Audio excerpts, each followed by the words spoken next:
नमस्कार दर्शकों, मैं हूं आपके साथ माधुरी बंसल और आप देख रहे हैं सिटी नेटवर्क का मथुरा हलचल। और आइए रुक करते हैं आज की खास कुछ खबरों की ओर।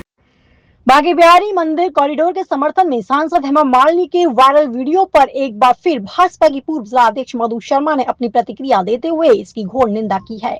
वायरल वीडियो में जहां सांसद विरोध कर रहे हैं, सेवायत एवं स्थानीय लोगों को दरकिनार कर कॉरिडोर बनाने की बात करते हुए ब्रजवासियों को वृंदावन को छोड़कर कहीं और चले जाने की बात कह रही हैं, जिसे लेकर वह सेवायत एवं स्थानीय लोगों में आक्रोश व्याप्त है। वहीं वायरल वीडियो को लेकर भाजपा की पूर्व जिलाध्यक्ष मधु शर्मा ने भी वीडियो जारी कर सांसद के इस बयान चंद लोगों की राजनीति बताया है। जिलाध्यक्ष मधु शर्मा का कहना है कि आज बांके बिहारी मंदिर कॉरिडोर ऐसा मुद्दा बन गया है जिसे लेकर सांसद महोदय ब्रजवासियों को ही वृंदावन छोड़ जाने के लिए कह रही है, जबकि मथुरा में तमाम ऐसे मुद्दे हैं जिनकी ओर ध्यान देना तो सोचना भी जरूरी नहीं समझा होगा। मानसून के कारण कई स्थानों पर जलभराव की स्थिति बनी हुई है, जो मथुरा की जनता के लिए गंभीर समस्या है। पतित पावनी यमुना में नालों का गंदा पानी जा रहा है, इस ओर भी कोई ध्यान नहीं है। लेकिन कॉरिडोर जरूर बनेगा, विरोध करने वाले बाहर चले जाएं। इस बात को लेकर सांसद महोदय लगातार अपनी प्रतिक्रिया देने में लगी हैं, लेकिन वह यह भूल जाती है कि बाहर से आया और बाहर ही जाना है। ब्रजवासियों तो इसी मिट्टी में जन्मे हैं और इसी मिट्टी में मिल जाना है। नमस्कार।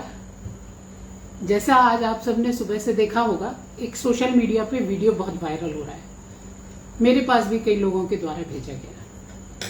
मैं सुबह से सोचती रही कुछ बोलूं ना बोलूं, लेकिन कहीं ना कहीं मन कचोट रहा था, क्योंकि ऐसा बयान, वो भी एक सांसद के द्वारा आना, बिल्कुल भी ठीक नहीं था। एक बात बताइए, बाहर कौन जाएगा? बाहर वो जाएगा जो बाहर से आया है, उसे बाहर जाना चाहिए। हम ब्रजवासी हैं, हम यहीं पैदा हुए हैं और यहीं मिट्टी में मिल जाएंगे। लेकिन आपका ये कहना कि जो कॉरिडोर और जो कॉरिडोर का विरोध कर रहे हैं, उनको यहां से कहीं और बस जाना चाहिए। आप होते कौन हैं ब्रजवासियों को कहीं और बसाने वाले?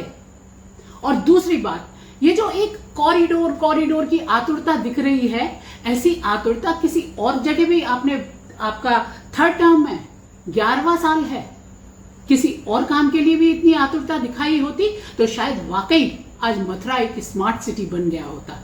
ये केवल चंद लोगों के द्वारा एक चक्रव्यूह रचा गया है और उसी के लिए इतना हंगामा काटा जा रहा है। अभी 29 जुलाई को माननीय उच्चतम न्यायालय की एक डेट पड़ी हुई है, उस पर कोई आदेश आएगा, वो तो आ जाने दीजिए। लेकिन इस तरीके से एकदम निष्ठुर होके कह देना कि जो कॉरिडोर का विरोध कर रहे हैं वो कहीं और जाके बस जाएं, कमाल की बात है। आप होते कौन है हमसे ये कहने वाले? अगर आपने मथुरा की मूलभूत समस्याओं पे काम कर लिया होता तो शायद आज बारिश के दिन में ये नौबत ना हो आती।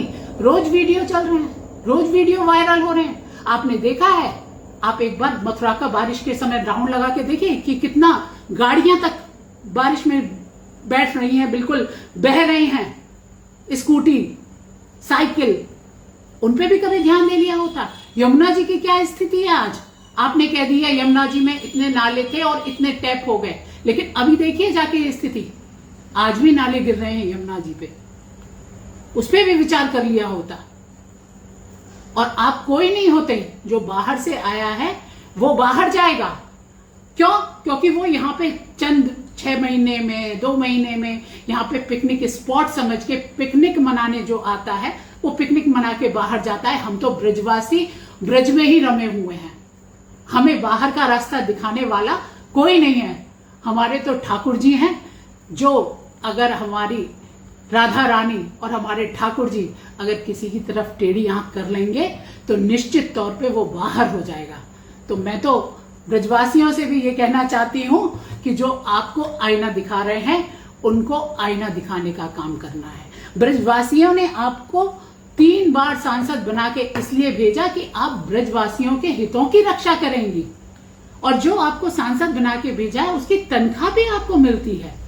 ये ब्रजवासी क्या है? ये तो निस्वार्थ, किसी लालच में वोट नहीं दिया था। आपको तो पेमेंट मिलता है, आपको लाभ मिलते हैं। ब्रजवासियों को कुछ नहीं मिलता है, हम आम जनता को कुछ नहीं मिलता है। मैं वाकई मुझे लगता है कि गलती शायद हम लोगों से ही हो गई, जो हमने एक आपकी तो नगरी का ही नाम माया नगरी है जहां से आप आई हैं, तो हमने एक माया नगरी से आए हुए व्यक्ति पे इतना विश्वास कर लिया। लेकिन सच सामने आ गया, देर से ही सही सच सामने आ गया हम सबके। तो बस इतना कहना चाहती हूँ कि हमें तो हमारी राधा रानी और बिहारी जी का आशीर्वाद मिलता रहे, बाकी कोई हमें यहाँ से बाहर का रास्ता नहीं दिखा सकता। वो तो ईश्वर जानता है कि बाहर का रास्ता कौन देखेगा।